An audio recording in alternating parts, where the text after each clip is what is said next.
জামাত, Charmonai, doctor Yunus, দেশি শক্তি, বিদেশি শক্তি, civil society, পশ্চিমারা, ইউরোপ, আমেরিকা, ভারত বাদে সারা পৃথিবী প্রফেসর ইউনুসের যে রোডম্যাপ, ওই রোডম্যাপে একমত, ঐক্যমত্য।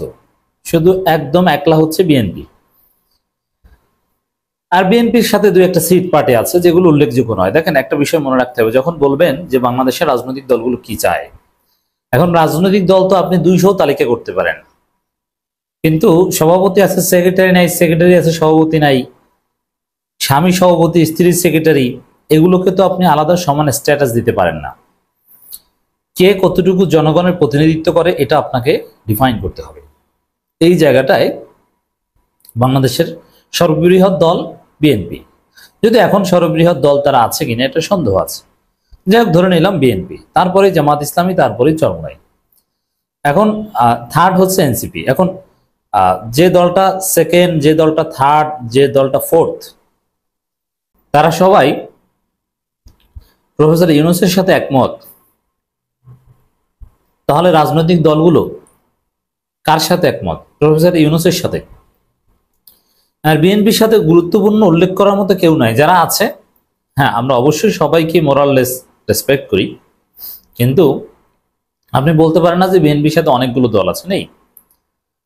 আর আপনারা জানেন যে বাংলাদেশের রাজনীতিতে বিদেশিদের প্রভাব অনিবার্য, এটা ন্যায্য প্রভাব বা ন্যায়সঙ্গত প্রভাবই, অবৈধ প্রভাব বাদ দিলাম।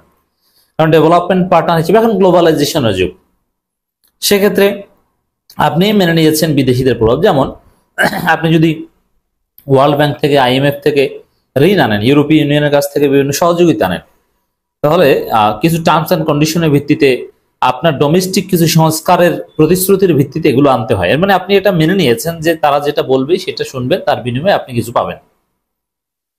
এই যে প্রভাব বিদেশিদের রাজনীতিতে, এটা কিন্তু অন্যায্য নয়, এটা মিউচুয়াল কনসেন্টের ভিত্তিতে হয়েছে, আপনি চেয়েছেন। এই জন্য বিদেশিদের বা উন্নয়ন সহযোগীদের প্রভাব অনিবার্য। অতএব বাংলাদেশের কোনো একটা বিষয়ে বিদেশিরা কে কি বলল এটাও ইম্পর্টেন্ট। প্রফেসর ইউনূসের যে রোডম্যাপ এপ্রিলে, এই রোডম্যাপ বিএনপি রাজি না, যদি আমিও রাজি না সেটা অন্য কারণে, কিন্তু আমি তো আরো পরে চাই, কিন্তু বিএনপি চায় ডিসেম্বরে। জামাত, চরমোনাই তারা কিন্তু এটাকে খুশি, তারা একদম ওয়েলকাম জানিয়েছে যে ঠিক আছে। অন্যান্য ইসলামী দলগুলো ঠিক আছে বলেছে। বিদেশিদের প্রতিক্রিয়া আসতে শুরু করেছে। পশ্চিমাদের মন্তব্য হচ্ছে যে তারা এটাকে সমর্থন করে, আমেরিকার মন্তব্য হচ্ছে তারা সমর্থন করে। যদিও যুক্তরাষ্ট্রে আনুষ্ঠানিক প্রতিক্রিয়া এখনো আসেনি, বা আমরা যখন রেকর্ড করছি তখন কিন্তু পাইনি, কিন্তু যুক্তরাষ্ট্র রাষ্ট্রদূত বা ওই সংক্রান্ত যতটুকু খবর টবর আমরা জানি, বা ওইখানে অবস্থানরত বা এটা নিয়ে এক্সপার্টরা যতটুকু বলছেন বা যে হিসাব নিকাশ, তাতে অনিবার্যভাবে তারা প্রফেসর ইউনূসের উপর আস্থা রাখবেন। জাতিসংঘের আবাসিক সম্মেলনে গোয়েন লুইস যেটা বলেছে এটাও আপনারা শুনেছেন, সেটা বলছেন সংস্কার হবে, সংস্কার করবে, নির্বাচন এটা প্রফেসর ইউনূসের বিষয়, দেশের জনগণের বিষয়, সে তাদের কোনো মতামত নেই। এর অর্থ এটাই যে ইউনূস যে রোডম্যাপ ঘোষণা করবে বা করছে তাতে জাতিসংঘের পূর্ণ সমর্থন রয়েছে বা থাকবে, যদিও আনুষ্ঠানিকভাবে তারা এখনো বলেন। ইউরোপীয় ইউনিয়নের বক্তব্য এসেছে প্রধান উপদেষ্টা নির্বাচনের সময়সীমা ঘোষণার পর, মানে এটাই হচ্ছে রোডম্যাপ যা বললো ইউরোপীয় ইউনিয়ন। অন্তর্বর্তী সরকারের প্রধান উপদেষ্টা ডক্টর মোহাম্মদ ইউনূস আগামী জাতীয় নির্বাচন অনুষ্ঠানের বিষয়ে যে সময়সীমা ঘোষণা করেছেন সে বিষয়ে ঢাকায় ইউরোপীয় ইউনিয়ন মিশন একটি প্রতিক্রিয়া জানিয়েছে। তাদের ফেসবুক পেজে এই প্রতিক্রিয়া জানানো হয়। ইউ মিশন বলছে প্রধান উপদেষ্টা নির্বাচনের সময়সূচি ঘোষণা করেছেন। ইউ বাংলাদেশের রাজনৈতিক উত্তরণকে ধারাবাহিকভাবে সমর্থন করে আসছে, আইনের শাসন, মৌলিক অধিকার ও গণতান্ত্রিক নির্বাচনের মাধ্যমে এটিকে প্রতিষ্ঠিত করার আহ্বান জানিয়েছে। এটি একটি গুরুত্বপূর্ণ মুহূর্ত। এর মানে কি, প্রধান উপদেষ্টা যে রোডম্যাপ ঘোষণা করেছেন এইটাই যেন ঠিক থাকে, সবাই এটাকে সহযোগিতা করেন, ঠিক আছে, অথচ বিএনপি রাজি না এটাই।